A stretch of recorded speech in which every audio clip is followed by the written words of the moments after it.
Good. Rightio. Welcome everybody to this the audit and risk meeting today, the 13th of August. We're just health and safety. I think everybody's aware, out through the doors you came in or out the door to the left over here and then assembled in the car park. Don't have any, we do have an apology from Graham, unable to attend. Any conflicts of interest declarations?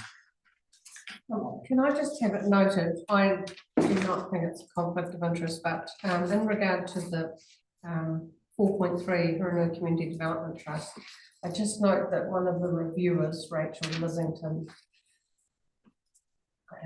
she's related. Right. So. Thank you. Right.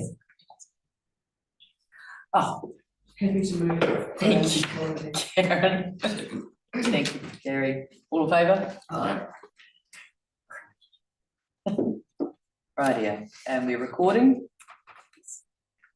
Any announced urgent business? Nope. All right, then we'll go on to the minutes from the previous meeting, confirmation. Or no, for accuracy for a start. Page 8. 9, 10, 11, 12, 13.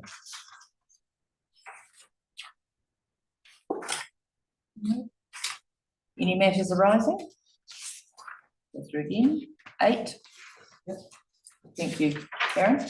I just noted that Graham was absent last time and again today, and I just wondered if our meeting sequences are suitable for him, because it's important to have them here if we can. Or maybe it's just coincidence.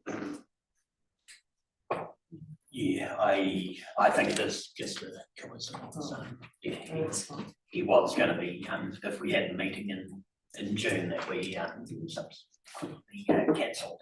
He was actually going to be away for that as well, but he had the facility to Zoom in. He's just away at the moment and doesn't have the facility to Zoom in, otherwise he would be. That's fine. I just thought it was worth raising. Yep. Murray. Can I just ask a question on page 9? When we the Audit New Zealand and the first bullet point, and I'm just wanting some clarification maybe from Jason. The Chief Financial Highlighted Priority column, he added that an extra resource in the finance team has been added to the LTB budget to assist with working through some of the items on the action plan. Can I just have that clarified? So that extra resource was actually lost through the negotiation, or is that because when we trimmed in that second tranche of trimming? Yeah, we trimmed a little bit from the finance team, but that was more to take into account stuff. It was just reducing hands. Right. But the resource is still there, whether it's a full-time resource or how we structure it. But okay. We perfect. That's probably what I was wanting to know, but I was just getting back. Yeah. Thank you. Thank you. Page 10. 11. 12. Oh, sorry, can I just go back to page 11 when we're talking about insurances and the second bullet point, the intention of going out to committees, we understand, so when will that happen? Will it be in the next, this coming up cycle of committee meetings, or, just mindful that? Yeah, it certainly was intended to be as soon as possible, and I know we've had a couple of committee meetings already, so if it's not in this round, it'll be in need to be in the next round, because it'd be good if they all got through in the same round, wouldn't it, really, rather than some. Okay. Certainly make a point of doing that. That's perfect. Thank you. Appreciate that. Thank you for raising that, Murray.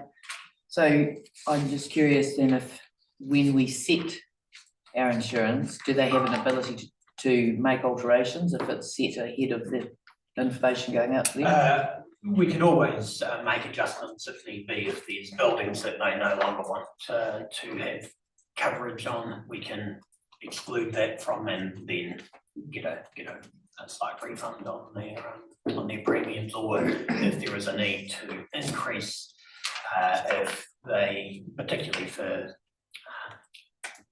the valuation issues, not an issue this time because we have revalued the buildings for insurance purposes. But if they wanted to move up a level in coverage, for instance, many community buildings we don't have earthquake cover on, but if there was a need or a desire to have earthquake cover on them, we could add that to, just change it from this schedule to the other schedule, and there'd be an adjustment to the premiums accordingly. So.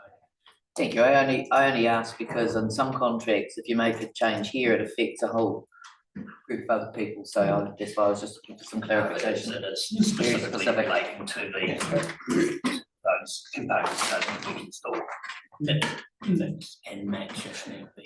Perfect. And I mean, I'm sure that community committees have had sort of a light touch discussion maybe about the potential for insurance changes anyway. It won't be a surprise, but I think it'll be good to have a,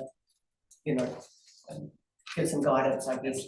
Yeah, and now we've got certainly got the premiums, whereas prior to it may determine a different result. Yeah, awesome. Thanks so much. Thank you. Page 12. 13. So did we move to declare them a, we haven't done that I'm yet. happy to move that. Thank you, Karen. Thank you, Karen. All in favour? Oh, Thank you. Rightio. The route plan.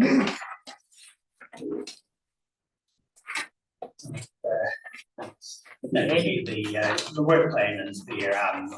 I've highlighted the June meeting in red because we didn't have it, and it was just Right. circumstances. And then a review of their procurement policy. I've got that scheduled now for, obviously won't be today, but scheduled for the October meeting. And these I've got some work programs attached to that over the next couple of months to try and get that completed so I can bring that review to the next meeting. Fantastic. Excellent. Any questions from anybody on that? Rightio. Anything you want to add? No, and there'll certainly be some more. There's quite a bit of management anyway, so that's more in to report in the October meeting. There's another report on that. Fantastic. Right. We move on to our first report, New Zealand Governance Action Points. Take us through that. Right, thank you, Madam Chair. So again, this is just an update on the current action points, and we do have it down to 2 pages now. And there's a few things that specifically relate to the upcoming annual report that we'll be able to I feel we'll be able to knock off when we complete the annual report. And there's a couple of items there, specifically around risk management and forward risk management, which are on the schedules to do. Excellent. And they've been sort of long-standing action points, and some of them we provide a little bit of our own priority on what's the most important things, and there's a few there that are relatively low, but we'll try and knock off when we're able to. And then and since the last meeting, there's a couple of that have been closed, and they'll come off the list.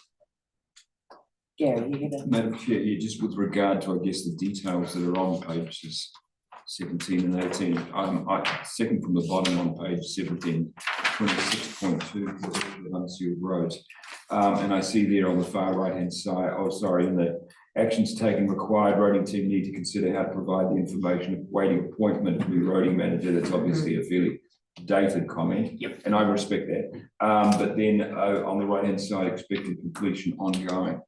To me, from an audit and risk viewpoint, I'm not trying to get into operations, but to me, the chair of operations need to be involved in this discussion along with staff, because I think that needs a more definitive action plan of how we're going to track the condition of unsealed roads. No, that's Given its very fair comment. And given its amount of money, the amount of money is stepping up, even though we haven't got NZTA, but we're still ramping up in year 1 of the LTP and year 2. It's a high point of concern or attention is probably a better word from our residents. And I think that needs some focus, and I'm not putting it all onto you, Jason. I think the roading team and the operations committee need to be involved in that. Personal opinion. Absolutely, and I think now with Charlie being appointed the roading manager with a different focus, and last couple of months obviously been pretty intense for the roading team, that we can put this on them to make sure that they have ways of dealing with the comment that the horses have made. And I have made a line under that as well, so I think I can speak in support to that, and if we can just get in, try and manage that and get a process. No disrespect to where it's at, but that's about improving it from here on in. But it's sitting on our agenda, so I think we've got a responsibility just to keep it on the radar screen. Yeah, and I, as I said, a line under it. And I appreciate his comments, particularly as you pointed out, there's going to be a high level of scrutiny on how we're managing this, particularly with an increase next year. Through the chair, page 18 with regards to the top south touring route. Question probably directed to the chairperson of the tourism board. Karen, can you have an update on that? I know that it's been on our action sheet for the Hurunui Tourism Board for some time, and we're meeting again this Thursday. Oh, okay. And I was going to ask the same question of staff. I know that Shane was very aware that it needed to be done, so but I think it was to do with the group itself, that there hadn't been a sort of a shared understanding and commitment to that, but I'm certainly happy to follow up in the tourism board. Thank It you. certainly needs to stay on here. Radio. Excellent. Any others? Radio. Thank you. Hopefully we might be able to work towards some progress the next one. Yes. Insurance renewals. We need to receive it. Oh, yes, sorry. So we have to move, seconded, all in agreement, please say aye. Thank you.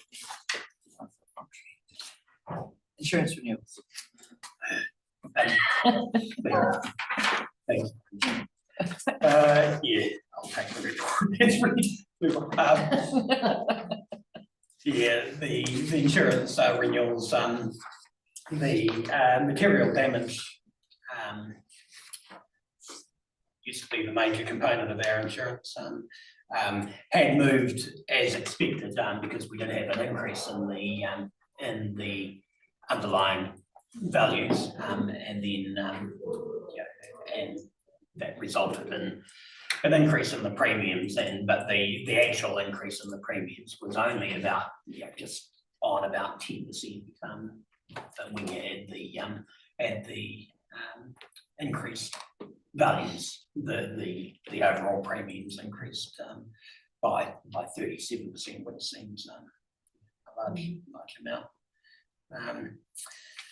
The component of the insurance that caused us the greatest amount of difficulty was the professional indemnity on top of page 20. As was alluded to by Jared Coburn at the end of the last meeting,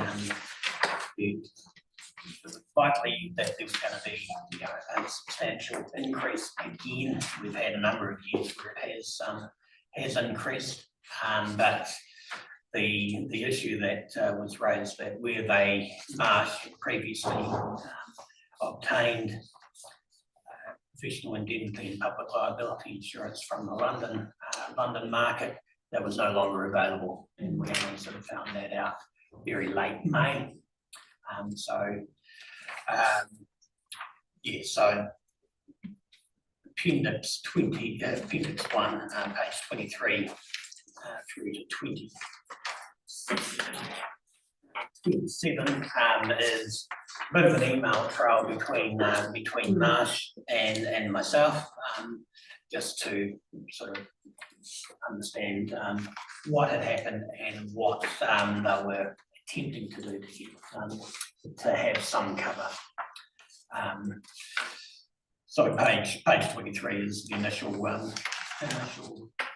announcement that the London facility was no longer available.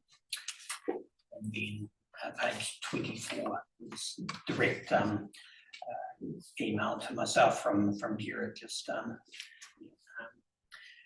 explaining the process that we're going through. Page 25 is a solution to it. And then page 26 and 27 is just a confirmation of where we were at. But the upshots, unfortunately for Hiranui and for a number of other councils, that we managed to get a level of cover, but it was much less than what we've had in the past. So it's limited to 15 million for professional indemnity and 20 million for professional liability, as opposed to the blanket $30 million cover we previously had. And the excesses have also changed dramatically. For professional liability, the excess is $10,000, but for professional indemnity, the excess had increased to 25,000. No, the excess stayed at 25,000, but there was a condition that if it related to building control work, that the excess actually increased to 250,000, and that, you know, just reflected the risk that the insurers have in that sector, and that is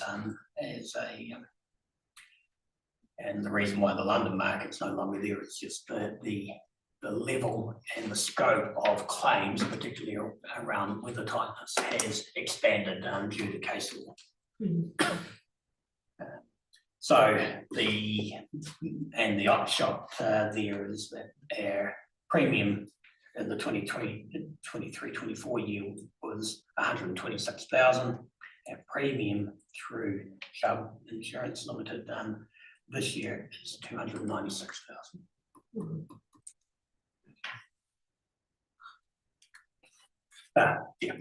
So I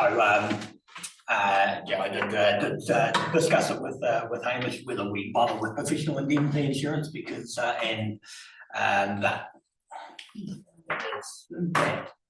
risk, and not a particular risk I can take on myself.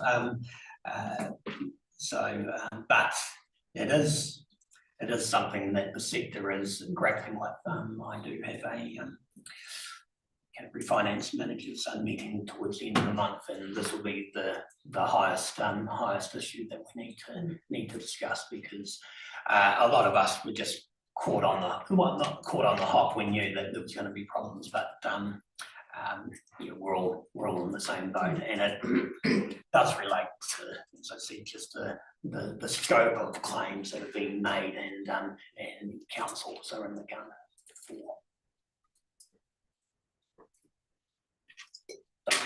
Okay, just two comments at this. I understand the reality and the background to all of that, and I mean, I can't sit here today and challenge and change any of that. The one question I've got though is, with regard to Marsh as our broker, if I may ask, if it's too sensitive, then don't answer it, but is their commission based on a percentage of the total cost, or is it just a flat dollar fee that we pay them on an annual basis? Something I need to check with the response to this, but You can understand what I'm asking. absolutely, and yeah, in the past it has been, yeah, they have capped their commission, and I dare say they would have done that again. I mean, I have to say they work extremely hard on our behalf to get cover, so I'm not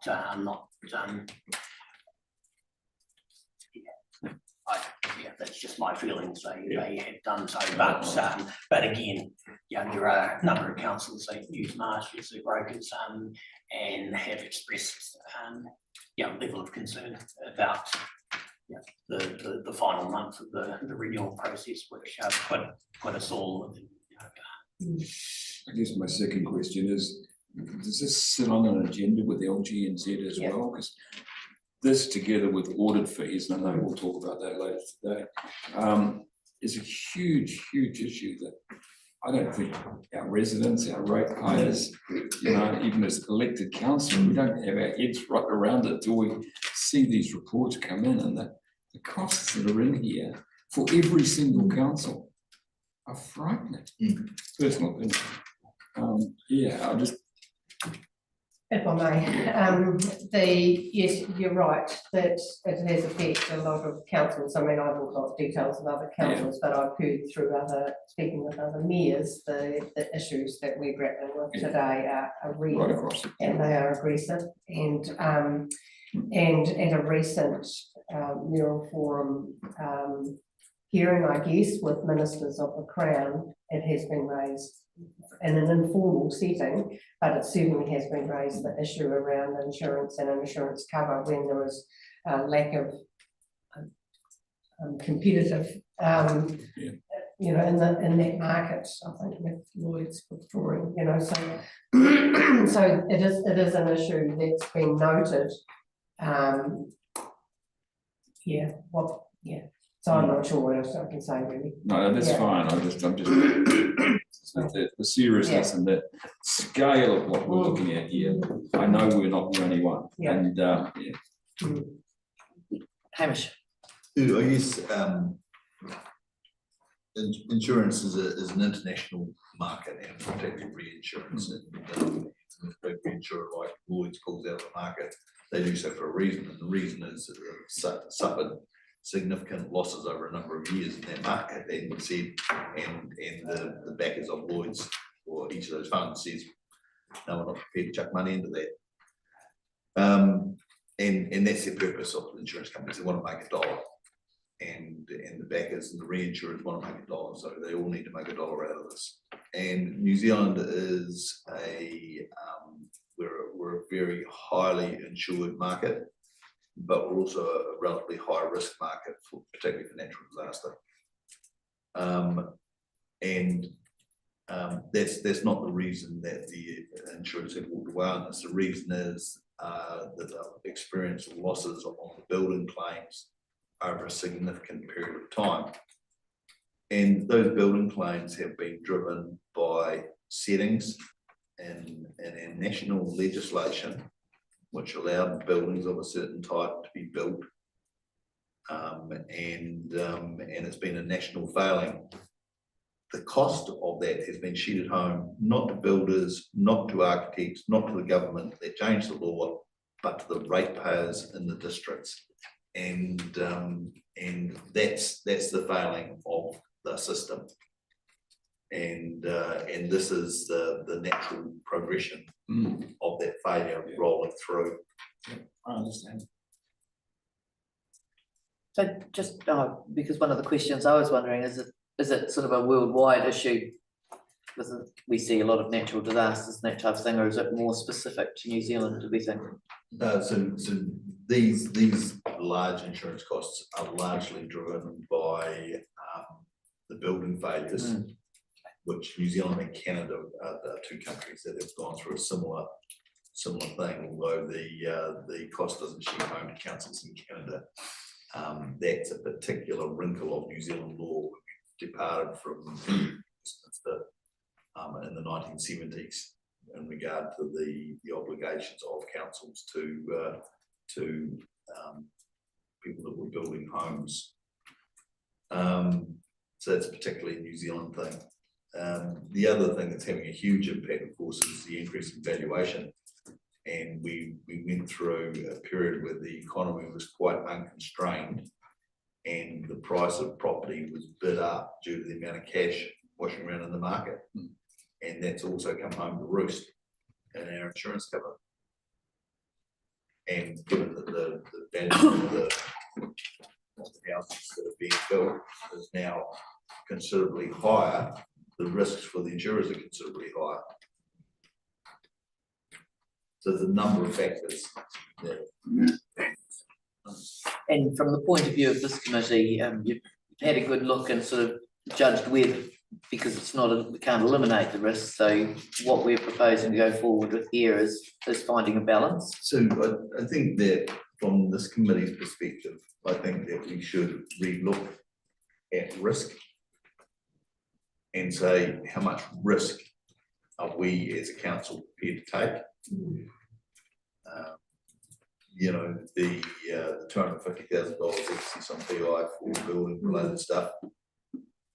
How many cases do we get where there's a fault that we're going to need to cover versus $250,000 excess? You know, what's the risk there? Council have tried a variety of things over the years with self-insurance, clubbing together, etc., and you know, some of the costs in that have now come home to roost as well. So yeah, it's that fine balance, and you've got to look at catastrophic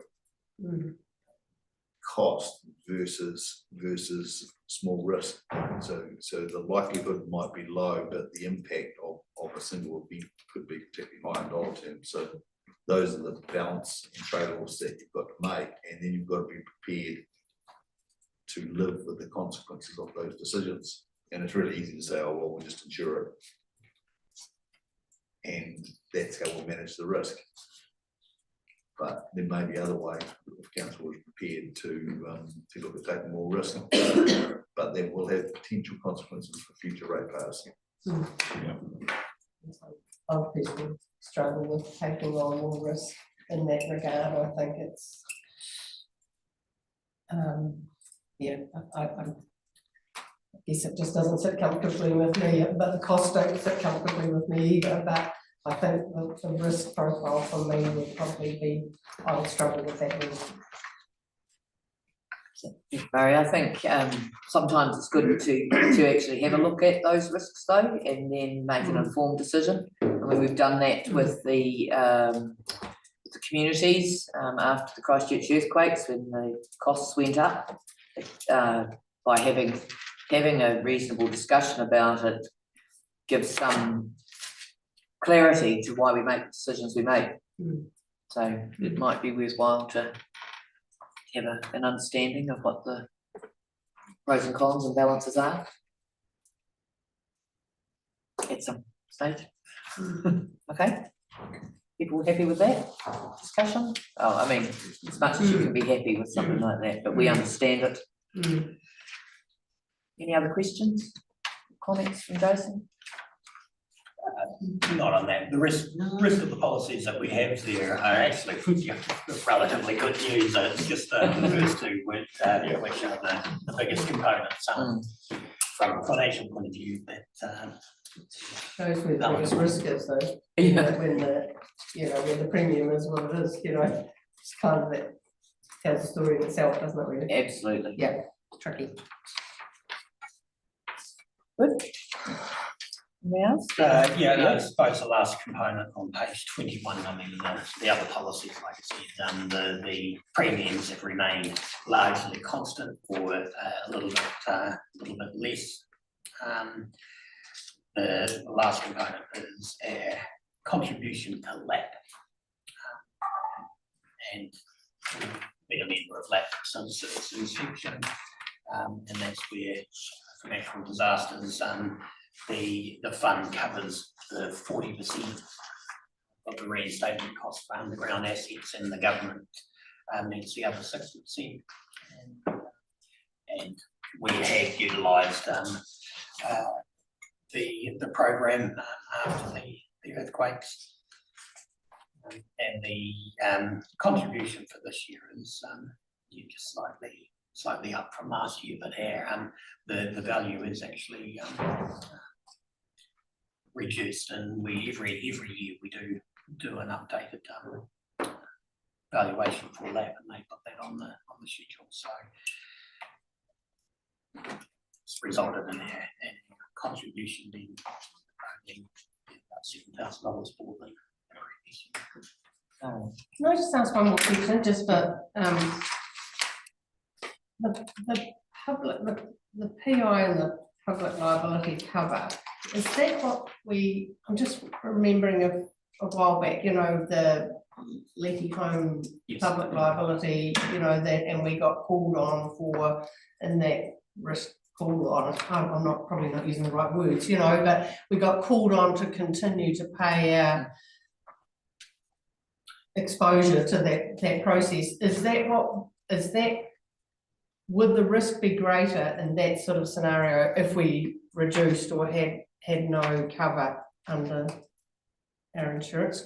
Am I making sense? I'm just trying to understand, you know, when we got called on to pay That's that right. old residual 25 grand or I don't know, whatever it was, and there's still some money to pay. Yep. Would this increase or reduce our risk? No, And so how does that work? the risk pool is, you know, the previous mutual group that Yeah. was part of, and then they've got a number of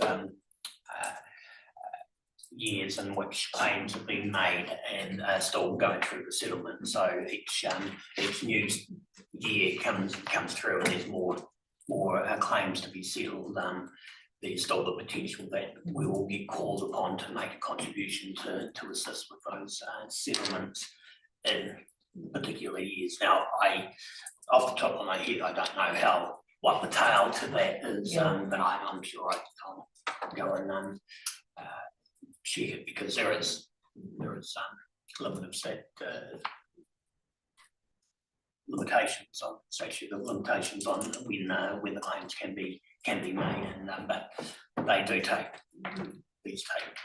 a long time to settle, and you know, people don't know how much they need in contributions from the member councils for that time until it comes to fruition. So, but there will be a point where there are no more claims that can be made, and there's no more contributions to be made. Yeah. I just don't know what timeframe that that is. threshold, okay.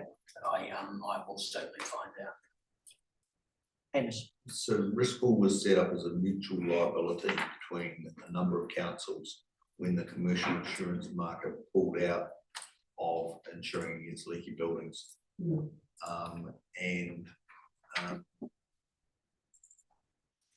They talk about statute of limitations, but and it's normally, it was a 10-year stop, and it was originally limited to residential dwellings, not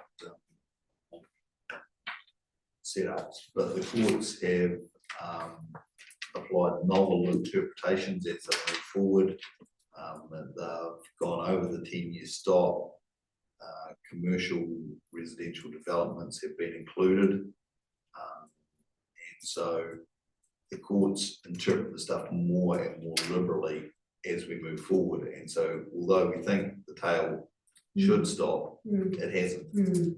And as the courts continue to make these novel interpretations, then the liability passes more and more to councils, and the courts have determined that councils, as the last man standing, carry full liability for these buildings. So you know, and we've pushed hard against joint and several liability, both politically and with, you know, over a long period of time through many cases, but the government is not prepared to act on that because they don't want anyone left holding the baby, even though it was their decisions to change the Building Act that allowed all this to happen in the first place.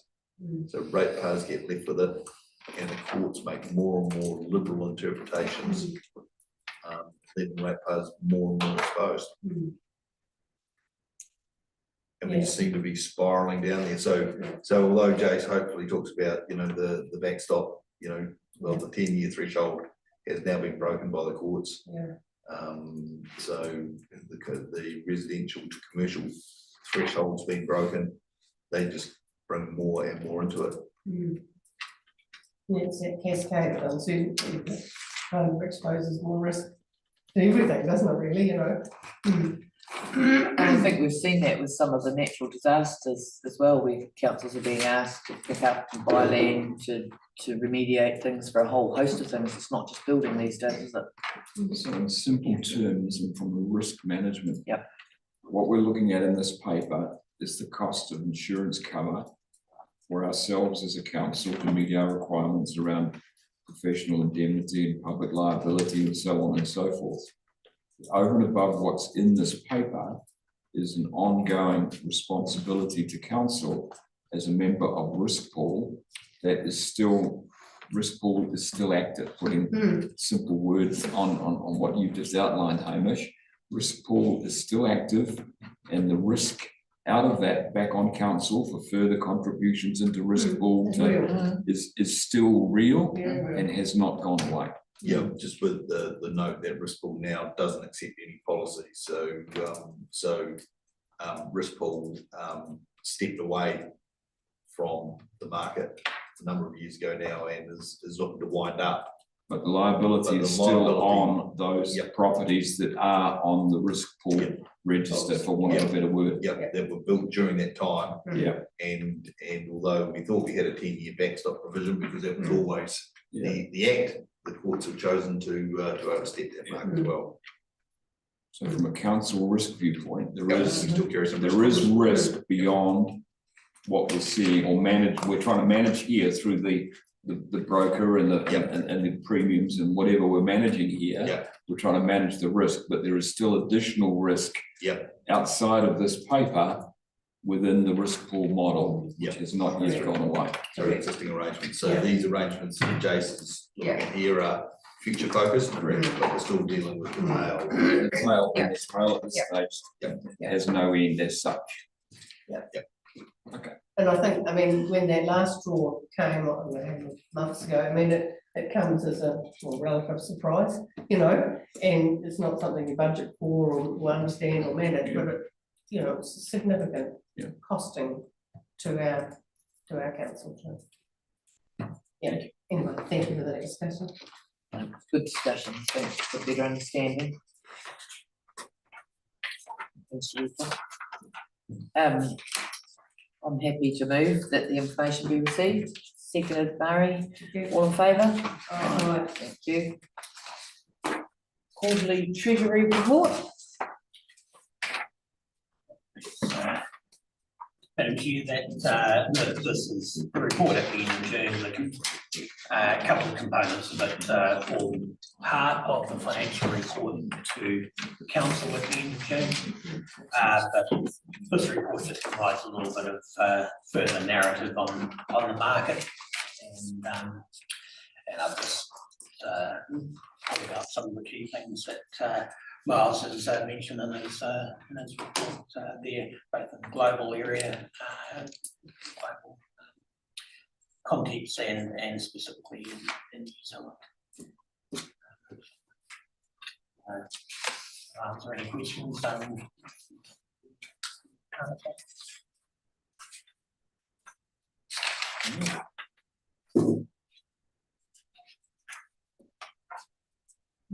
No questions?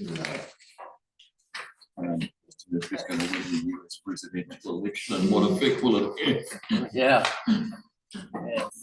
Just a clarification, really.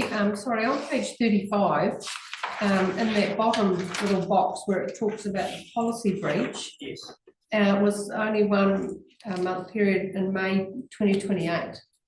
That's Is right. that correct? Yeah, it's just as we, you can just see, that tiny, spot, in Right. there where we're just gonna be under the minimums. But is the year right, is what I'm concerned about? Yeah, Yeah, projecting to. yeah, so Oh, that, If you look at, if you look at the graph. Oh, right, the penny's just dropped, sorry. Right-hand side. Right, I've got you now.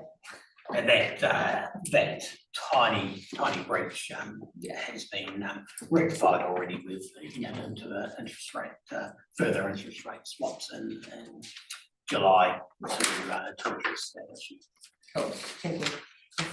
And yeah, I think when the financial, when it was presented, those components of the dashboard were presented to council as part of the financial report at the end of July. It was, that breach was noted.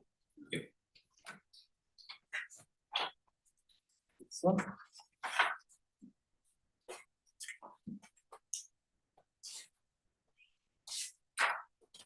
That would be the main component for us to be keeping an eye on, staying within our own policies. Yeah, that's And- primarily, and I suppose the, and we predicted it as part of the long-term plan, the interest rates are coming down.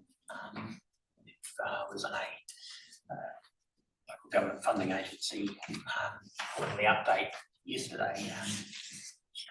They had a graph that showed quite significantly over the last 5 months where the rates had come down, but particularly in the last month where the 90-day bank bill rate has dropped by about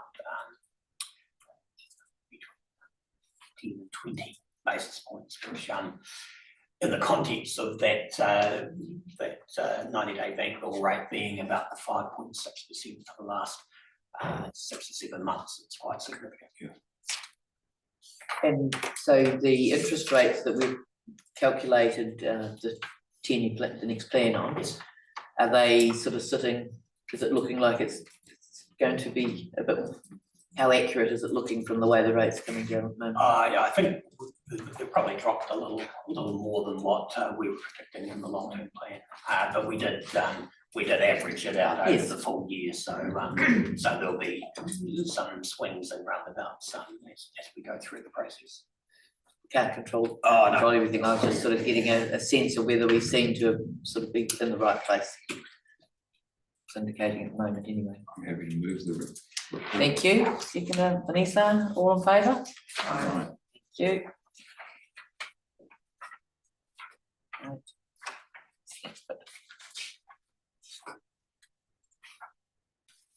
Right. Development Trust. Yep, thank you. Okay, page 40 is a report around the Hiranui Community Development Trust. We have a loan, a community loan outstanding with the trust. Now that loan was, as page 40 is 415,000. It's for 15 years and it's interest free. Within the agreement there are reporting requirements placed on the trust, these quarterly reports that they need to provide, and then an annual report. And so this report is sort of just finding a forum to provide that report. Yeah, I suppose we can work through if there's any particular issues that you want to address. The financial report is provided there on page 42 and 43. The agreement states that we need audited financial statements, but rather than the trust incurring the full cost of an audit, they've opted for an independent person to essentially a review, and that review has been on page 5 and 46. The agreement is here. We did receive funding as part of the Better Off funding as part of the Affordable Waters reform to provide the loan. But just trying to keep in line with the conditions of the agreement. That's why the financial report's been Excellent. Any thoughts? Then I move. No, I mean, it's good to see that the houses are sold and planning for the future with two more. I mean, looks like meeting the objectives of the trust. Yes, thanks, Madam Chair. As you say, no, it looks like things are flowing as intended. Just wondered if there's any risk of Mr. Dicker wanting his money back or anything, if there's a plan for that. Hopefully it will never happen, but is that something we need to be considering? Trust have got an agreed plan with their money going back. Yeah. That's their business, and they're managing that. Because it would be a risk to the trust. But with regard to the loan that we've given them.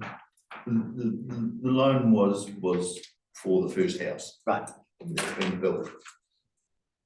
And so, you know, that was the deal. Yep. They know that's the deal, they've always operated under. That's all fine. It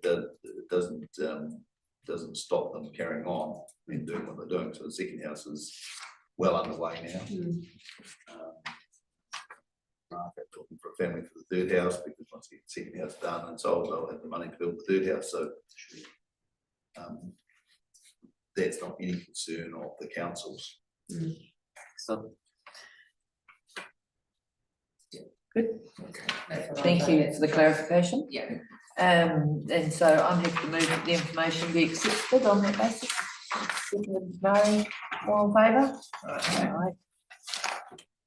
Health and safety. Give me a moment. Or is there something else? It's just in the quiet room, please. Thank you.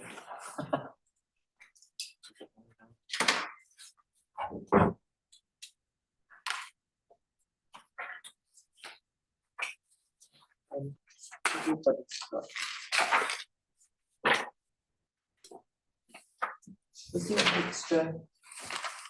That's in the top. Yep. There's something else that came up.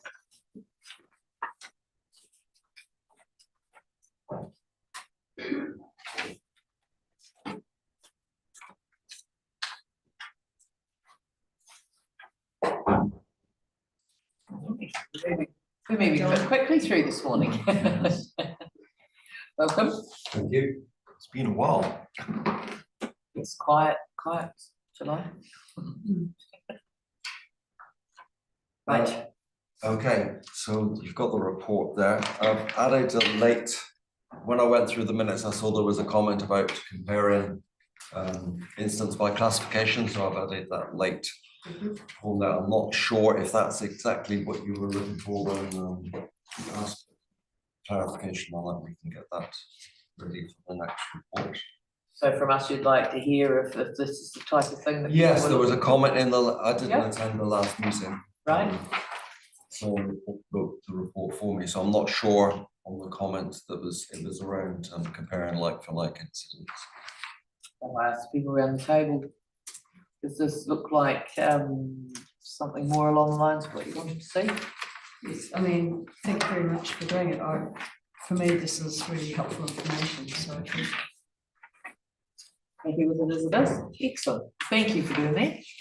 So on trends, there were, as you can see from the notes, there were 2 instances where utility vehicles broken into 2 different sites, 2 different vehicles. So that's a new emerging risk.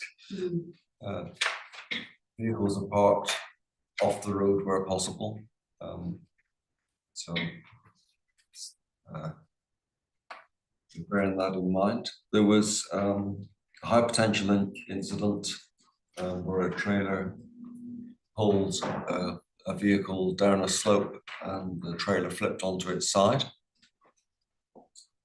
As a result of that, we've done a fairly exhaustive investigation, and there are several things that have come out.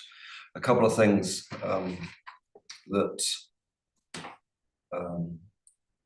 we're renewing our investigation training for a wider group of people, because when that happened, there were very few people available to attend the scene, and someone attended the scene at last minute and did an exceptional job. We realised that's not always going to be the case. And we're also refreshing our drug and alcohol training, because whenever there's a serious incident, that's if there's probable cause, that's something that we want to be assured that there's no other causes. And it came back clear in this instance, which is great. But we went through the process, and that was a good demonstration of what happens following such an incident. The 2 or 3 things that came out of that were site access, which I've been to the site many times before, but this tied up with the time of year and specific weather conditions. So that's led us to look at what we offer in terms of service when we're going to say that we think this was a water leak that's being attended, you know, and weighing up the risks with just saying this will be done. And perhaps there are certain times of year when we don't attempt certain types of operation, but it was certainly could have been worse, and we had a very experienced driver that let the incident fail in a safe manner.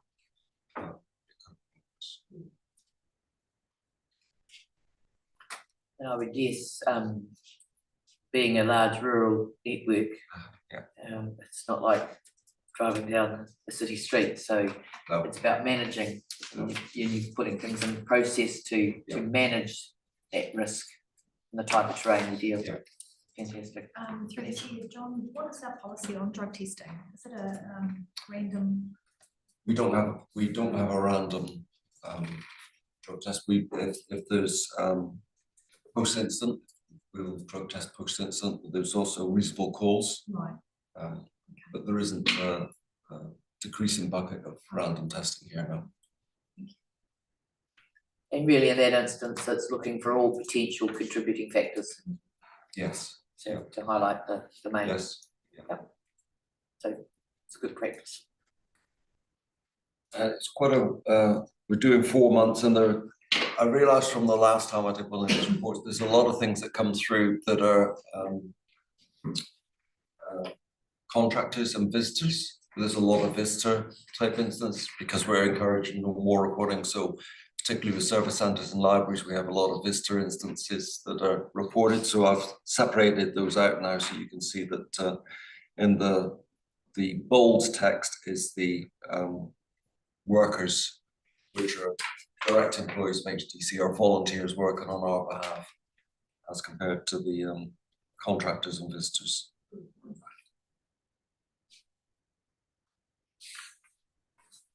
Can I just ask John, you know, we're aware of there's quite a lot of rural theft at the moment, you know, and notwithstanding what's been lost with these tools and such like. I mean, there's a lot of that happening.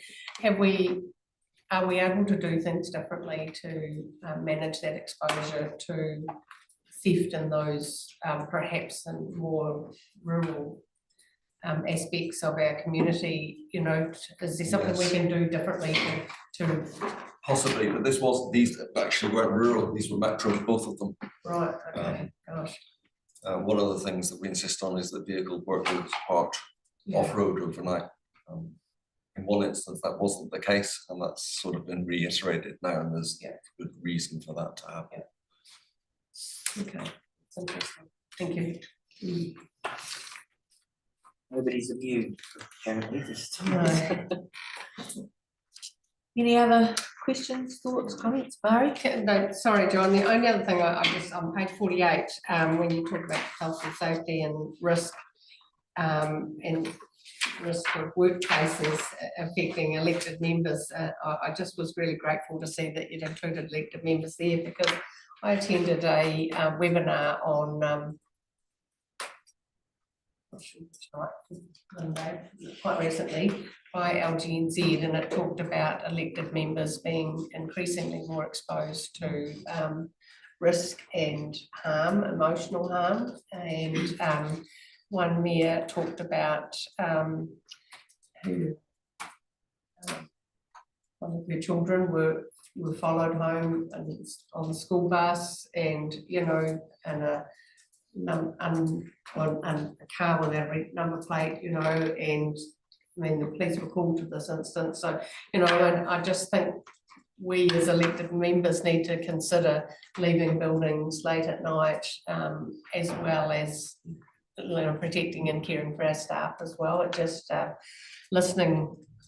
Thankfully, we haven't been exposed, from my perspective anyway, but certainly a lot of other elected members that were at this webinar listening were telling stories of their reality, and so it was just a wee reminder that when I saw it here, that it's something that we actually need to keep ourselves safe, as well as make sure that we're looking after our staff in that respect.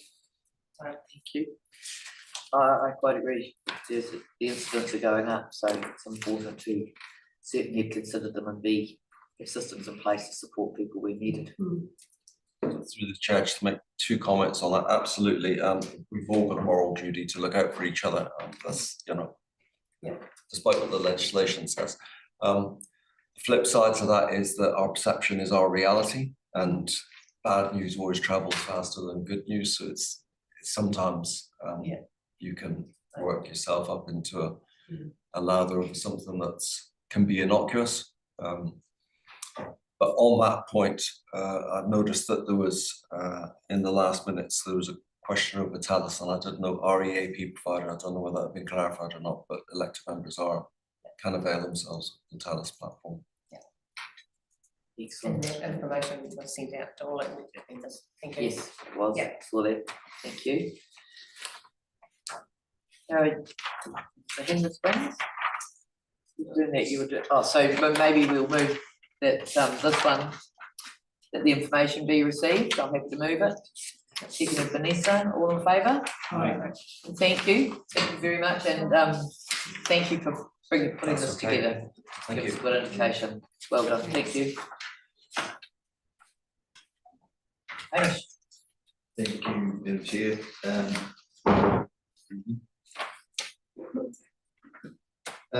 I think we can take this as read. I noticed a typo on the first line, there should be wet rescue data. And the wet rescue data is a good news story. Otherwise I'll just take it as read and happy to take any questions on it.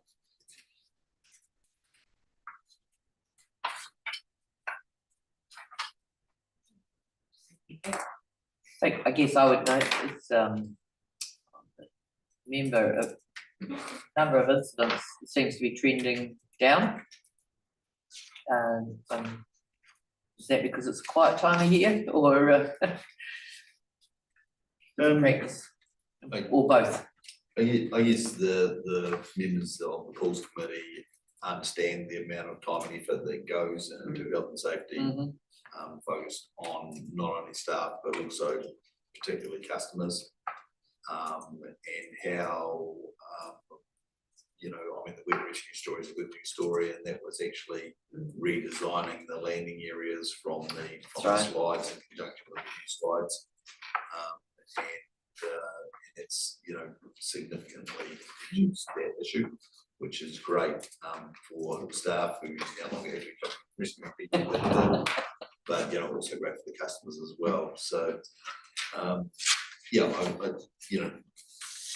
The pools has good health and safety systems in place. The reporting is well scrutinised by the board there. Yeah, the health and safety culture there is good. I think it's quite robust really and to see, and it's ongoing and they telling me, so I think it's from a council point of view, seeing this, we can have confidence in the processes and how they take it, which is really our role, isn't it? And just to add to what Hamish has said, that actually I'm always impressed when an incident does occur at the pools. Graham will proactively report the work safe and they will consider it and come back and say, actually, there's nothing to report here. But, you know, I've always been really impressed with the manner and the fact he takes a forward step into making sure that those procedures are not discounted, are actually activated and considered in the fullness of lessons learned if there is any. So, thank you. Thank you very much. Any other questions? So we move that information be received. Thank you, Gary. Karen, all in favour? Aye. Aye. Okay, next.